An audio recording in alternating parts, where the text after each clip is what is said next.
Oi gente, a paz do Senhor, sejam muito bem-vindos a mais um vídeo aqui no canal. Eu tentei dar aqui um tapa na minha dignidade, né? Me arrumei aqui para vir falar com vocês.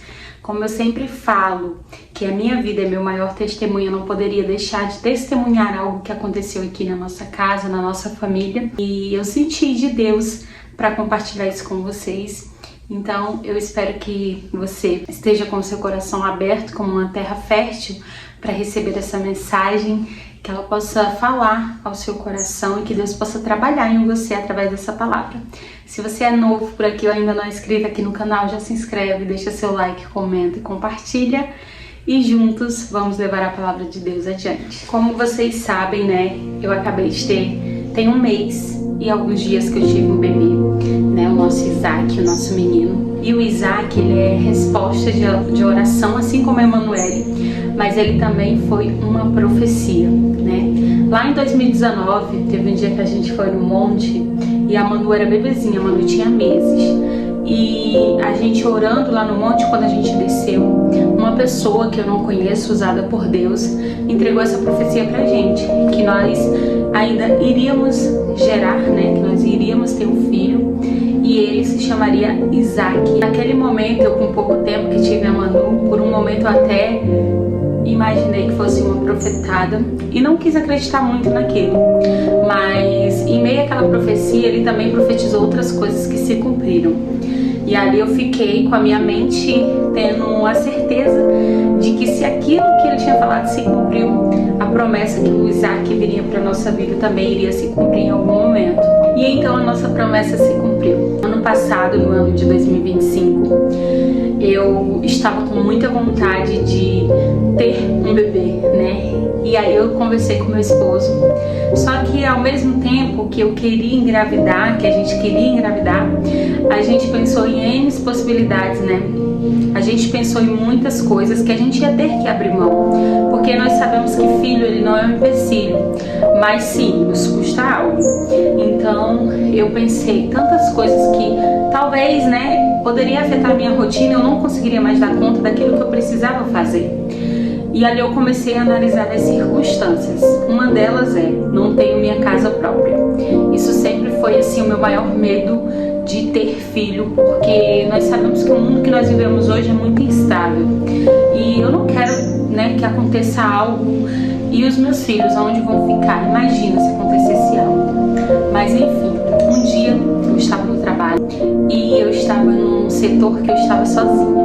E naquele momento veio assim aquela vontade: não, você precisa parar de tomar esses remédios. Tá na hora de você receber a sua promessa. E ali naquele momento eu orei sozinha ali, tava só eu e Deus. E eu falei assim: Senhor, se for para mim realmente ter o meu filho ou a minha filha, porque eu ainda tinha aquela dúvida se realmente seria um menino ou uma menina, então que o Senhor fale comigo. Interessante que depois da oração eu fui assistir um canal que eu gosto muito. E aí em meio àquele vídeo, a pessoa que estava gravando, ela falou assim: gente, tem um louvor no meu coração que eu preciso cantar ele, porque eu sei que ele vai servir para alguém. Para quem é, eu não sei. E aí ela louvou aquele louvor que fala assim: não temas quando enfim tiveres que tomar decisões, entrega tudo a mim, confia de todo o coração. É meu, somente meu, todo o trabalho, e o teu trabalho é descansar em mim. Naquele momento, gente, eu me derramei, eu chorei, eu falei: Senhor, é verdade, Senhor, as minhas circunstâncias não podem me impedir de realizar o meu maior sonho, que é ter a minha família. Então ali naquele momento eu falei: agora eu entrego. É o momento, eu sei que é o momento, porque foi como resposta de Deus pra mim. E aí eu cheguei em casa, conversei com meu marido, eu falei: amor, acho que agora é o momento. E a gente falou, a gente entrou em um acordo e era o momento. Nós oramos, entregamos nas mãos do Senhor, consagramos o nosso filho ainda antes mesmo dele estar no meu ventre a Deus, e o Isaac veio. E como vocês viram no vídeo, veio nos trazendo muita alegria, porque ele é muito fofo, muito lindo, meu filho.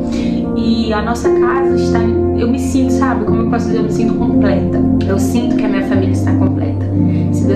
presentear com mais um, né? Quem sabe? Mas eu me sinto completa nesse momento. Então tudo ocorreu muito bem, o parto, né, a minha gestação, foi tudo bem tranquilo, graças a Deus, Deus providenciou tudo. E aí, com alguns dias, agora, pouco tempo, né, você sabe que quando o bebê nasce, ele faz um exame que se chama teste do pezinho. Nós fomos realizar o teste do pezinho do Isaac. Levei o Isaac no postinho, fizemos o teste do pezinho. Com alguns dias, a moça me ligou lá do posto e falou: mãezinha, amanhã eu preciso que você venha aqui pra gente estar refazendo o teste do pezinho do seu bebê, porque constou uma alteração. Aí eu falei: tá bom, mas que alteração que deu? Aí ela falou: não, deu uma alteração e ele tá com um probleminha que se chama aminoacidopatia. Eu falei: tá bom, tudo bem, então amanhã eu vou. Quando eu desliguei o telefone, eu fui pesquisar o que era isso. Gente, eu tive assim um choque, sabe? Eu fiquei desesperada naquele momento e eu falei: Senhor, por quê? Né? Porque a gente tem uma mania de questionar a Deus as coisas e nos esquecemos que Deus é perfeito em tudo que faz. Então naquele momento eu pesquisei tudo e fiquei assim um pouco abalada, chorei muito, fiquei muito preocupada, porque as coisas que eu li a respeito disso eram coisas assim bem difíceis para uma mamãe. O que é aminoacidopatia? É tipo um grupo de doenças metabólicas em que o corpinho do bebê ele não consegue processar corretamente certos aminoácidos. Isso acontece porque falta ou porque não funciona uma enzima que é responsável por quebrar os aminoácidos. E o tratamento disso seria uma dieta especial, né? Talvez pro resto da vida, mas teria que ter uma dieta ali restrita, uma dieta diferente. O que me deixou mais preocupada foi as complicações de uma pessoa que tem um tipo de aminoacidopatia, porque também não é só um tipo, existem vários tipos de aminoacidopatia. E aí eu fui lendo e vi que causa atraso para falar, para se desenvolver, para sentar, para caminhar, causa convulsões, problemas de aprendizado, principalmente problemas neurológicos. Então assim, eu fiquei desesperada quando eu li esse tipo de coisa. Só que naquele momento, quando eu estava ali deitada chorando, meu marido perguntando o que estava acontecendo e eu nem conseguia falar, não conseguia nem responder, eu comecei a pensar: gente, mas se for, Deus sabe o porquê está sendo. Se for, é porque Deus viu em mim capacidade de cuidar dele dessa forma. E naquele momento eu me senti um pouco covarde, sabe? De me desesperar daquele jeito. Porque o desespero não é porque eu não posso ter um bebê especial, não. O meu desespero era de olhar para ele e ver que ele não iria desfrutar tantas coisas como uma criança saudável.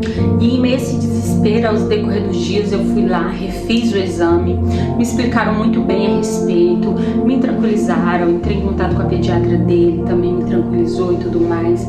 E aí veio a seguinte frase, quando eu estava preparando, quando eu estava orando para postar esse vídeo para vocês: diagnóstico não muda Deus. Se acontecer, Deus continua sendo quem Ele é. Ele continua sendo o mesmo Deus provedor, continua sendo um bom pai, continua sendo Deus que sabe de todas as coisas. Então, se nada muda Deus, para que o desespero? E nós fomos lá, refizemos o teste e eu fui descansada no Senhor. Falei: Senhor, por mais que eu, com minha carne, me sinta com medo, me sinta preocupada, eu quero descansar em Ti. Eu quero compreender que nada fugiu do Teu controle, que o Senhor continua sendo Deus, o Senhor continua sendo bom, independente do diagnóstico. E então recebi o resultado, e o resultado deu tudo normal, para a glória de Deus. Mas a minha mensagem hoje, ela vai, especificamente para as mamães atípicas, ou para alguém que cuide de alguém com algum tipo de deficiência. Saiba que se Deus permitir você passar por isso, Ele sabe que você é capaz de cumprir essa missão. Não é um fardo, é uma missão que Deus te deu. Salmos 127:3 diz: filhos são herança do Senhor, uma recompensa que Ele dá. Ser mãe e ser pai é uma missão dada por Deus. Nem sempre fácil, mas cada cuidado, cada noite sem dormir, cada lágrima derramada, Deus está vendo. Saiba que tudo que você faz para o filho, por alguém que você cuida, tem uma recompensa eterna para você. Seu filho não é um erro. Talvez seu parente, sua mãe, seu tio que você cuida, que tem algum tipo de problema, que precisa de ajuda, não é um erro, mas é uma missão. E Deus só dá missão para aqueles que Ele acha capaz de cumpri-la e levá-la até o final. E se você conhece alguém que cuide de alguém com alguma dificuldade, dê a mão, estenda a mão. Muitas pessoas criticam o autismo, muitas pessoas criticam a maneira que outras pessoas cuidam dessas pessoas, mas saiba que o mundo já está cheio de coisas ruins. Nós precisamos de mais empatia, de mais amor e compreender que não é fácil para essas pessoas que carregam essa missão, que muitas das vezes elas precisam de uma palavra amiga, de um abraço, de uma mão estendida e de uma pergunta: você precisa de ajuda? E enquanto eu orava, foi para isso que Deus me despertou para trazer essa mensagem aqui para vocês. Talvez, não sei, 1 ou 2 pessoas possam assistir esse vídeo, mas eu sei que esse vídeo chegará na pessoa certa. Seja você a diferença na vida de alguém. E se você é a mamãe atípica, a tia atípica, o pai atípico, saiba que Deus conta com você nessa obra. E que diagnóstico nenhum muda quem Deus é. Obrigado por vocês terem assistido esse vídeo até aqui. Essa é a palavra que Deus colocou no meu coração para trazer para você hoje. Um beijo no coração de vocês.